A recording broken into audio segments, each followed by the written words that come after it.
नमस्कार मित्रांनो, आजच्या नवीन व्हिडिओमध्ये तुम्हा सर्वांचं खूप खूप स्वागत आहे। तर आजच्या कथेचं नाव आहे खरं सुख। एका गावात एक श्रीमंत जमीनदार राहत होता। त्याच्याकडे धन, दागदागिने, शेत, नोकर चाकर सर्व काही होतं, पण तरीही तो कायम चिंतेत राहायचा।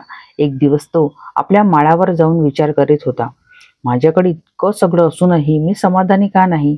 तेवढ्यात खालून एक गरीब शेतकऱ्याचा आवाज आला। शेतकरी गाणं गात आपल्या लहानशा झोपडीत जात होता।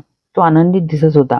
जमीनदाराला आश्चर्य वाटलं, माझ्याकडे एवढं सगळं असूनही मी दुःखी आणि हा गरीब माणूस इतका आनंदी कसा काय। त्याने लगेच आपल्या नोकराला सांगितलं, जा त्या माणसाला बोलवून घे।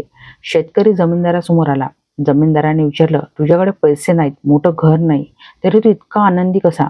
शेतकरी हसत म्हणाला, मालक, माझ्या कुटुंबासोबत मिळालेला गरम भाकरीचा तुकडा आणि दिवसभर मेहनत करून आलेला थकवा हेच माझं खरं सुख। जमीनदार स्तब्ध झाला। तो समजला की सुख हे बाहेरून येत नाही, तर ते आपल्याच मनातून निर्माण होतं। त्या दिवसापासून त्याने आपल्या जीवनात साधेपणा आणला आणि खऱ्या अर्थाने सुखी झाला। या गोष्टीतून आपल्याला काय शिकायला मिळतं, तर संपत्तीपेक्षा समाधान महत्त्वाचं आहे। सुखी होण्यासाठी जास्त काही लागत नाही, फक्त आपलं मन प्रसन्न असायला हवं। आशा करते आजची कथा तुम्हाला आवडली असेल। आवडल्यास व्हिडिओला लाईक करा, चॅनलवरती नवीन असेल तर प्लीज चॅनलला सबस्क्राईब करा आणि भेटूया अशाच नवनवीन व्हिडिओमध्ये। तोपर्यंत धन्यवाद।